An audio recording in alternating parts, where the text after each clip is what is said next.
Dans notre civilisation si préoccupée de ce qu'il est convenu d'appeler le progrès, les cas de dépression et de névrose se multiplient.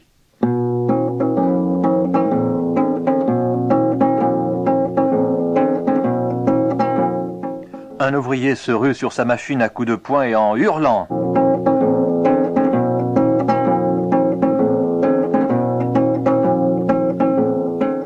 Une femme d'âge respectable se mure dans un mutisme qui fait l'interrogation de son entourage.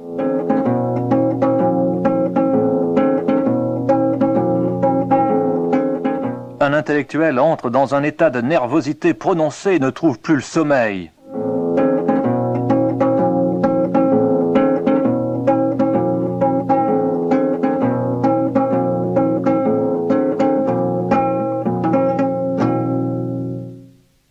Pourquoi ce déséquilibre, cette perte d'énergie, cette absence d'initiative, cette angoisse? On peut toujours invoquer les conditions quelquefois déshumanisantes de travail, de transport et d'existence, mais cela explique-t-il tout? Poser la question, c'est déjà y répondre. Il est en effet une cause profonde à la dépression. La découvrir, c'est entrer en quelque sorte dans le lieu où tout peut devenir possible. La guérison, l'équilibre, la paix, la confiance et le salut total de la personne. Parce qu'il croit, parce qu'il sait par expérience que cela est du domaine du réalisable et donc de l'espérance, l'évangéliste André Adoul, auteur du livre « Échec à la dépression », nous encourage chacun à dire « non à la dépression ». Mais avant de l'écouter dans une interview réalisée par Edmond Moré, entrons ne serait-ce qu'un instant dans l'univers clos du dépressif, tel que l'auteur dramatique Eugène Ionesco l'a décrit dans son Journal en miettes, et dont nous tirerons un extrait particulièrement saisissant.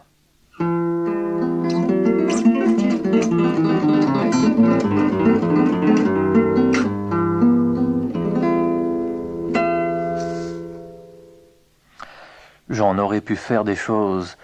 Il y aurait pu avoir tant de réalisations si la fatigue, une inconcevable, énorme fatigue, ne m'avait accablé depuis environ 15 ans, ou même depuis bien plus longtemps.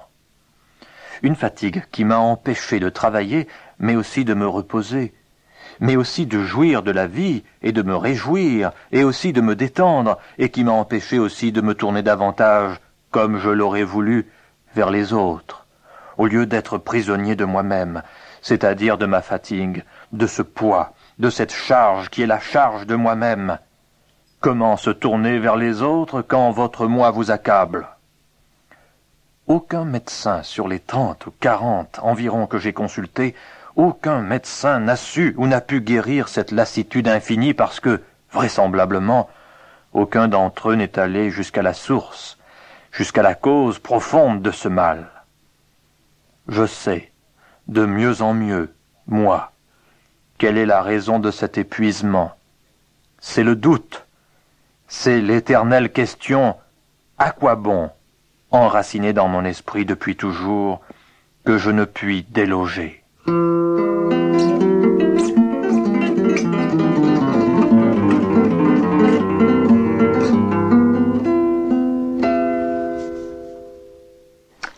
La dépression, voilà un mot très moderne qu'on entend souvent dans les conversations aujourd'hui, et nous essaierons d'en parler lors de ce présent rendez-vous.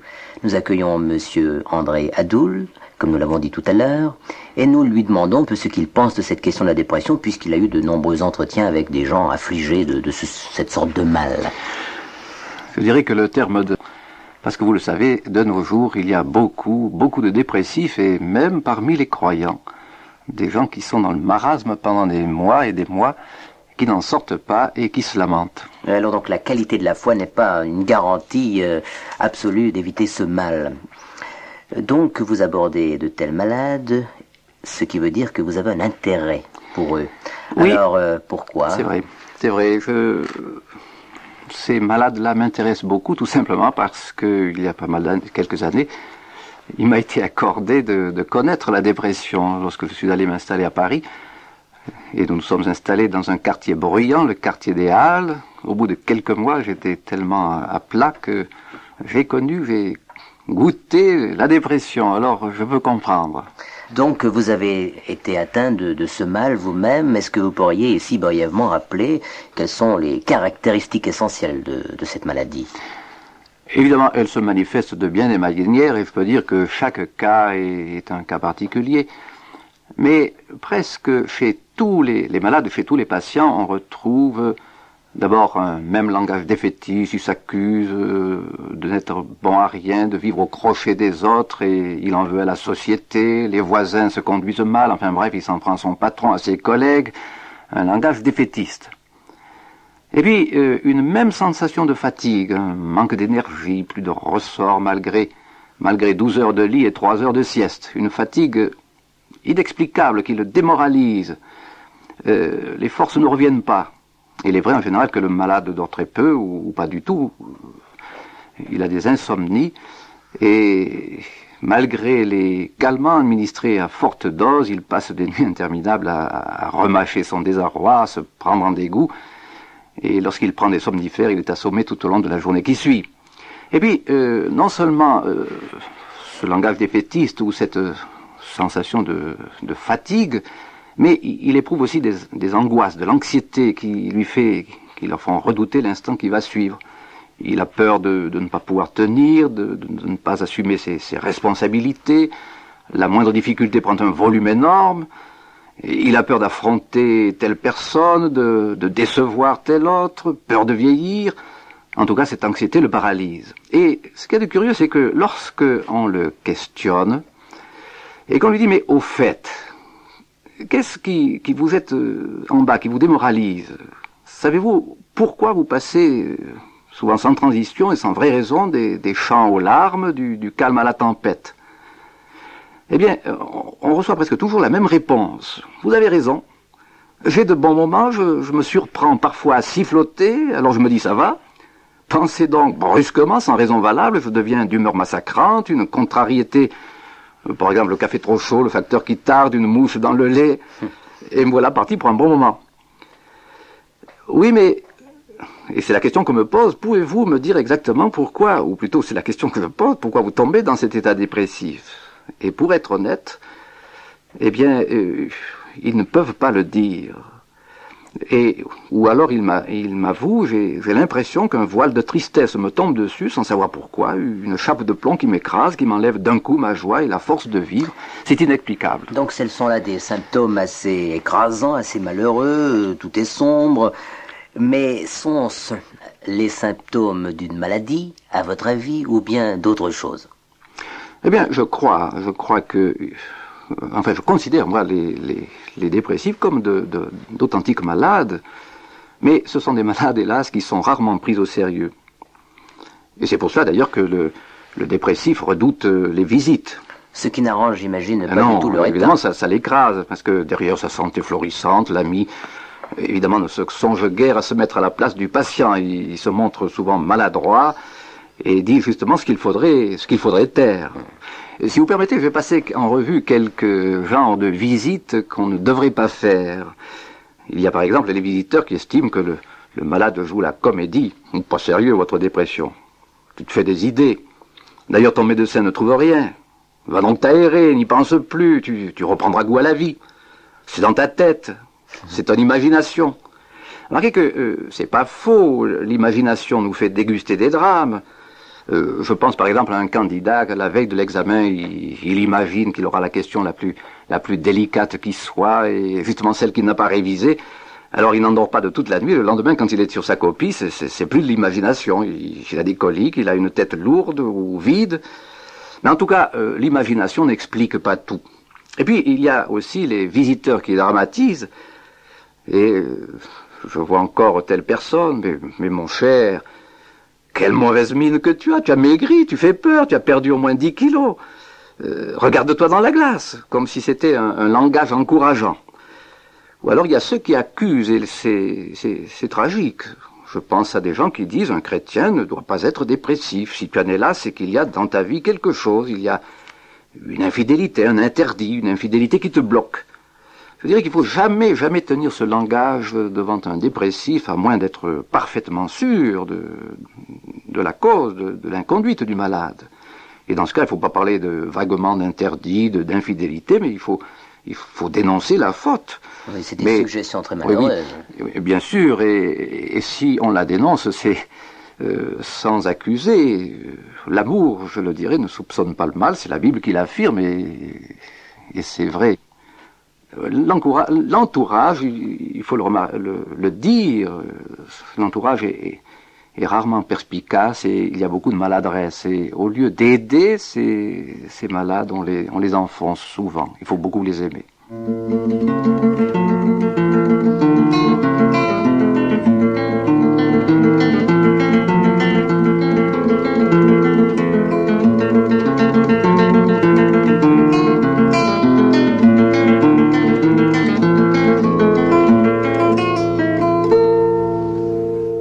La dépression, on peut le dire, c'est une authentique maladie, une pénible maladie, mais dans ce que vous avez constaté lors de vos visites, par exemple, et dans vos contacts avec des gens atteints de ce mal, avez-vous décelé quelques-unes des causes, peut-être, de ce drame, finalement? Oui, les causes sont multiples, et il faudrait beaucoup de temps pour traiter cette question. Elle est importante, et il est bon de l'aborder, mais peut-être pas essentiel. Je sais qu'une personne, lorsqu'elle s'enrhume, je sais que son premier souci, c'est de savoir où elle a attrapé ça. Évidemment, le plus important, c'est de liquider le rhume. Mais il est bon cependant de connaître quelques-unes des causes d'un effondrement nerveux pour être gardé de tomber ou voir plus clair concernant le remède à appliquer. Je dirais que, évidemment, la vie moderne impose à l'homme un rythme insensé. Il n'y a qu'à évoquer le programme d'un Parisien pour en être convaincu. Et puis, en plus, il y a le bruit. On prétend qu'une mobilette qui pétarade dans Paris réveille plus de 100 000 personnes la nuit. Et qu'il y a plus de bruit à la place Saint-Augustin que sous les chutes du Niagara. Je sais que l'habitat joue aussi son rôle. Les murs sont sonores et vous obligent à vivre la vie des autres. Cependant, je préciserai qu'il y a souvent, au départ, un crack physique. J'ai noté par exemple que bon nombre de ceux qui font construire leur maison, pas tous bien sûr, et heureusement, eh bien, ne tardent pas à tomber dans la dépression, parce que pour joindre les deux bouts, on a fait faire le gros œuvre à un spécialiste et on se réserve le soin de faire le reste, électricité, tapisserie, enfin bref. Donc l'accumulation de soucis, oui, on mène de front et son activité professionnelle, ses divers travaux du foyer, la construction de la maison, si bien que le repos hebdomadaire est escamoté, les nuits sont écourtées, on ne récupère pas les énergies perdues et au bout d'un certain temps, on n'a plus assez de force pour tenir. Je compare souvent l'homme à un chauffeur de camion. Il faut pas des muscles, ce sont des directions assistées. Mais enfin, faut-il au moins tenir le volant, un minimum de force. Et lorsque ce minimum nous manque, ce minimum d'énergie, alors ce n'est plus nous qui conduisons le véhicule, mais c'est la route. Le moindre caillou fait dévier, la moindre difficulté fait perdre pied. Je dirais que les moindres circonstances pour un dépressif prennent un volume énorme. Mais il n'y a pas que cela. Je note aussi que ceux qui occupent un emploi qui est au-dessus de leurs compétences, de leurs qualifications, sont des candidats à la dépression. Il peut y avoir pour origine aussi, elle peut avoir pour origine un choc. Je pense à telle épouse qui vient d'apprendre que son mari la trompe, à telle maman qui doit apprendre la mort accidentelle de son enfant. L'hérédité peut jouer aussi. On peut avoir reçu de ses parents une nature pessimiste, d'autant plus qu'on a baigné dans un climat de tristesse qui n'a pas arrangé les choses. La peur de l'enfer, la peur de vieillir, le dépaysement, un bébé non attendu, le fait du célibat, de ne pas avoir d'enfants dans le foyer, peuvent être à l'origine de la dépression. Je dirais encore un péché non confessé, une faute dont on ne peut effacer le souvenir, une déception professionnelle ou sentimentale, l'ennui, l'abondance qui fait des êtres blasés, l'incertitude quant à l'avenir, les problèmes d'argent, les échecs, le fait aussi d'avoir touché à l'occultisme, d'avoir touché au spiritisme, enfin bref, les motifs ne manquent pas.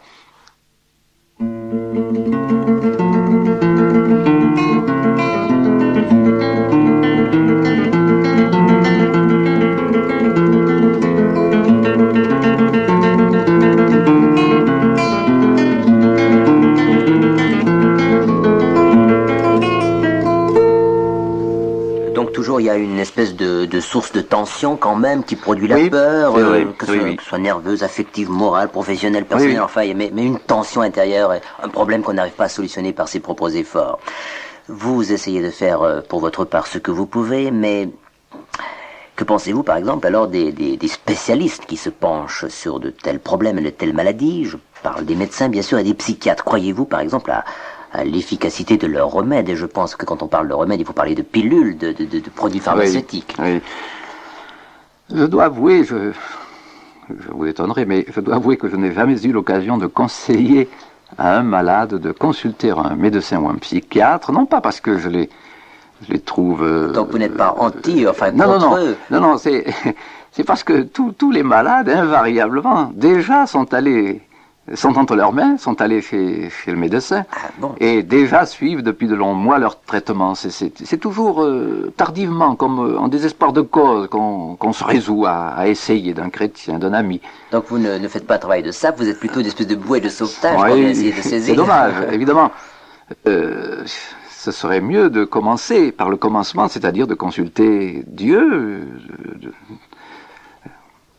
Mais ce que je dis là, c'est une constatation attristée simplement, mais on est reconnaissant pour les hommes de science qui se dépensent avec abnégation pour dépister la maladie et relever un bon nombre de gens qui souffrent. Nous devrions prier pour eux. Maintenant, je voudrais quand même, concernant les psychologues et les psychiatres, et il y en a d'excellents, je tiens à le dire au départ, je dois dire que je peux faire des réserves, car j'ai entendu des choses effarantes de la part de malades qui les avaient consultés. Je pense par exemple à tel jeune homme à qui on a conseillé, pour s'en sortir, eh bien d'avoir une petite amie pour satisfaire ses désirs sexuels refoulés. Je pense à telle jeune fille chrétienne, croyante, sérieuse, mais au bout du rouleau, et qui certainement souffrait de son état de son célibat. On lui a conseillé d'avoir un amant. Alors le résultat était catastrophique. Loin d'apporter le soulagement attendu, ces relations ont abouti au désespoir et elle a été écrasée par un sentiment encore plus vif de culpabilité. On sait que celui qui a goûté aux fruits défendus désire y goûter encore, mais avec mauvaise conscience. D'où, enfin, le plaisir momentané n'a laissé que regret et tristesse. Il est dommage qu'on profite de l'état de faiblesse d'un client et qu'on profite de son autorité pour entraîner quelqu'un dans le désordre. Enfin, je tiens à le préciser, heureusement qu'il y a d'excellents psychologues, d'excellents psychiatres, des psychiatres chrétiens en particulier, qui ont aidé avec une rare générosité de cœur de nombreux des dépressifs, mais je donnerai ce conseil, ne vous confiez pas n'importe qui. Donc il y a des erreurs visibles sur le plan professionnel qui ont été commises, il y a évidemment l'éthique qui joue un rôle dans la voie à suivre, mais nous parlions aussi des remèdes. Évidemment, ils sont très, très variés, mais ils s'avèrent souvent inefficaces. Surtout après un temps de surmenage, je crois qu'on a raison d'ordonner un repos prolongé, et quand le malade a des insomnies, on pratique la cure de sommeil dans des établissements spécialisés. Un sommeil évidemment artificiel au moyen d'inoptique en milieu calme. Certains proposent la relaxation scientifique, qui n'a rien d'ailleurs à voir avec les longues pauses dans une chaise dite de relaxation. C'est une technique de repos qu'on prétend efficace, et grâce à des exercices étudiés, on s'emploie à obtenir la décontraction des muscles et du psychisme, en amenant le patient à prendre conscience par une concentration mentale de sa contraction et du relâchement que produisent ces exercices. On cite par exemple, il y a le yoga, mais de ce côté, je dis prudence, et je conseille qu'on lise au sujet du yoga, par exemple, la brochure de M. Ray. Donc Maurice Ray, non au yoga, c'est le titre de sa brochure. C'est ça. On propose aussi des tranquillisants, des pilules dites de bonheur, et des remèdes qui agissent sur le système sympathique. Ils doivent substituer à l'angoisse et à l'anxiété une euphorie apaisante, réelle, c'est vrai, mais éphémère parce que artificielle. Ces pilules ne suppriment pas le mal, et en définitive sont illusoires. Et ce qu'il y a de grave, c'est que pris à dose abusive, et on en abuse d'autant plus que ça paraît réussir, alors le calme fait place à la tempête. Ces pilules ne sont en vérité que souvent des médicaments de faux bonheur. De même, il faut éviter le plus possible de recourir aux somnifères, d'abord parce que les narcotiques ne procurent pas un véritable sommeil, mais un sommeil hypnotique. Il réveille le malade, a l'impression d'être accablé, il est long à reprendre ses esprits, sa vitalité est amoindrie, devient passif. Donc c'est pas un sommeil reposant. Et oui, et puis par l'effet de l'accoutumance, les doses sont progressivement augmentées, ce qui n'est pas sans effet sur l'organisme. Des accidents graves risquent de se produire.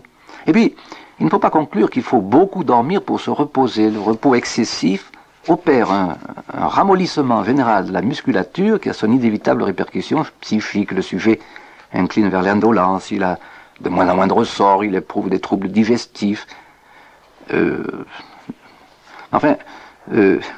avez certainement entendu un remède de bonne femme pour bien dormir. Si vous voulez dormir, comptez des moutons. Je donne le mien. Je dirais, je préfère compter sur le berger, mais nous en parlerons tout à l'heure.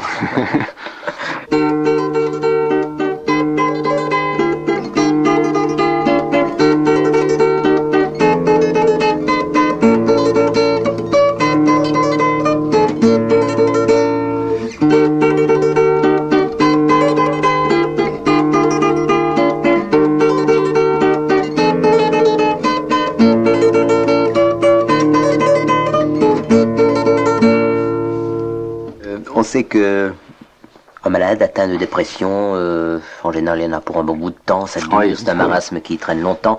Alors, à votre avis, est-ce que c'est quelque chose dont on puisse espérer quand même sortir à brève échéance? Je sais que la dépression est une maladie qui décourage le médecin parce que ses remèdes ne produisent pas leur effet, qui décourage l'entourage parce que le patient ne guérit pas vite, qui décourage évidemment le malade parce que la guérison ne vient pas. Et alors, souvent, parce que c'est vrai, c'est comme ça, on dit au malade, c'est pas demain la veille que tu vas guérir. Et ils sont fortifiés dans cette idée qu'ils vont devoir baigner de longs mois dans leur désarroi sans faire de progrès. Et cela, aussi, ils sont persuadés que la guérison est lointaine. Eh bien, ce n'est pas mon avis. Je vous donnerai un exemple. Je m'entretenais il y a quelque temps avec un jeune homme, d'ailleurs qui avait fait construire sa maison, qui avait à peu près 30 ans, et il avait craqué, donc à la suite d'un surmenage. Et le médecin, justement, avait ordonné un long repos dans une institution où il avait pu, durant 18 mois, goûter le calme, avec une bonne nourriture, saine, bien préparée, donc se refaire. Eh bien, me dit-il, voilà 18 mois que je me repose dans les meilleures conditions et je me sens aussi fatigué qu'avant, je n'ai pas progressé d'un pouce. Alors je lui ai dit, c'est donc qu'il y a plus que le physique à soigner, ou plutôt il y a quelque chose qui empêche la guérison de votre corps, qui vous empêche de récupérer. Votre âme a besoin aussi d'être soignée. Et vous savez que lorsqu'on a bon moral, on guérit plus vite. Lorsque l'âme est en bonne santé, équilibrée, le reste suit. Ah, et alors, interrogea-t-il. Il y croyait à son âme? Eh bien, oui, il y croyait. Eh bien, je lui ai dit, ça m'encourage, parce que la guérison du corps, évidemment, la récupération des énergies perdues peuvent demander un certain temps, peut y avoir une convalescence plus ou moins longue, mais, alors là, je parle en croyant, évidemment, la guérison de l'âme, pour moi, et je l'affirme, mais de toute ma force, c'est pour aujourd'hui. Et j'ai dit à ce garçon, Dieu veut votre santé morale aujourd'hui, il veut que vous soyez dans la joie. Vous pouvez citer des textes de l'Écriture où il dit, soyez toujours joyeux. Alors c'est facile, évidemment, à mettre en avant, mais personnellement, et là je l'affirme de toute ma force, je ne peux pas croire que Dieu, parce que je crois en Dieu, je ne veux pas croire qu'il veut nous laisser dans le marasme des mois et des mois.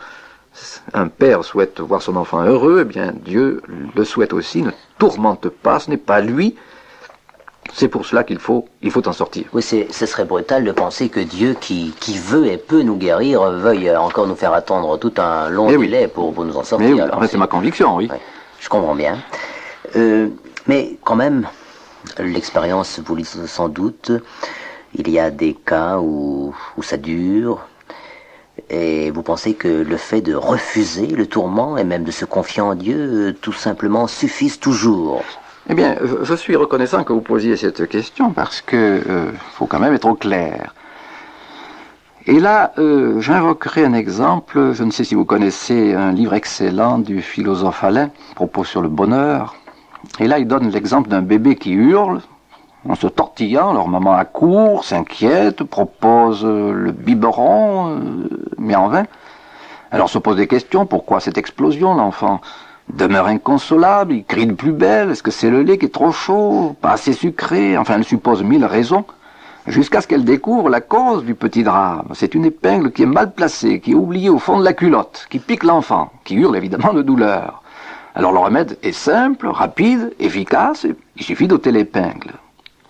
Et c'est par cet exemple que Alain inaugure son livre. Eh bien, je dirais qu'il y a des dépressions qui ne seront jamais surmontées par de simples résolutions, ou des actes de foi, ou des cures de sommeil, aussi longtemps que l'épingle n'aura pas été ôtée. Je dis cela sans généraliser. De même qu'une maman aurait tort de conclure chaque fois que l'enfant se plaint, crie qu'il y a une épingle dans la culotte. Mais vous permettez que je vous donne quelques exemples. Voici un jeune ouvrier spécialisé, sérieux, qui se signale à ses chefs par un travail bien fait. Alors pour le récompenser, on lui confie un poste par exemple, de sous-ingénieur, ce qui, je le comprends, le réjouit. Et puis voilà que 3 ou 4 mois, le jeune homme sombre dans la dépression. Pourquoi? Tout simplement parce qu'il occupe un emploi qui le dépasse, qui est au-dessus de ses dons, de ses compétences, de ses qualifications. Et il s'en rend compte, il le sait. Aussi pour échapper, pour garder l'estime de son patron, pour garder la confiance de ses supérieurs, pour échapper aux moqueries, aux colibés de ses subordonnés, qui le jalousent. Alors il se surveille avec inquiétude, il est dans une constante tension, il multiplie les précautions, fait double tâche, il soupçonne les critiques, il s'irrite contre les collègues, qu'il accuse évidemment de ses échecs, il croit devoir constamment se justifier, se montrer injuste, il est toujours tendu et il ne tarde pas à craquer. Alors le remède, il faut enlever l'épingle. La paix et l'équilibre ne reviendront que lorsque cet employé renoncera à un poste qui ne lui convient pas.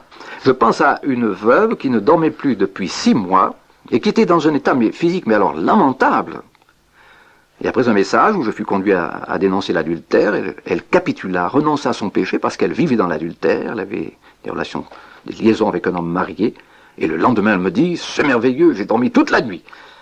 Et évidemment, en acceptant de sortir de sa situation, elle avait retrouvé la paix, elle avait trouvé la paix. Et vous me permettez de terminer par un exemple de la Bible. Je ne sais si vous avez entendu parler de David, un roi qui connaissait la dépression qu'il décrit dans un de ses cantiques. Et il dit ceci: « Tant que je me suis tu, mes os se consumaient, je gémissais toute la journée, nuit et jour ta main s'apesantissait sur moi, ma vigueur n'était plus que sécheresse comme celle de l'été. » Pourquoi n'était-il là? Où était l'épingle à ôter? Eh bien, cet homme avait jusque-là caché à Dieu et à son peuple une faute grave dont il devait l'aveu et la réparation. Il avait commis adultère avec la femme de l'un de ses soldats. Menacé d'être démasqué, il avait fait mourir le mari pour épouser sa femme. Ni vu ni connu, il essayait d'oublier son forfait, mais en vain. Il refoulait ses remords, mais cela l'épuisait. La main de Dieu s'apesantissait sur lui. Le remède, c'était d'ôter l'épingle, je veux dire de confesser ouvertement sa faute. Et c'est lui-même qui dit « Tant que je me suis tu, mes os se consumaient. J'ai dit « J'avouerai mes transgressions. » Le résultat, c'est la joie débordante, le pardon. Et c'est lui qui le dit « Tu as effacé la peine de mon péché. » Heureux celui qui est pardonné.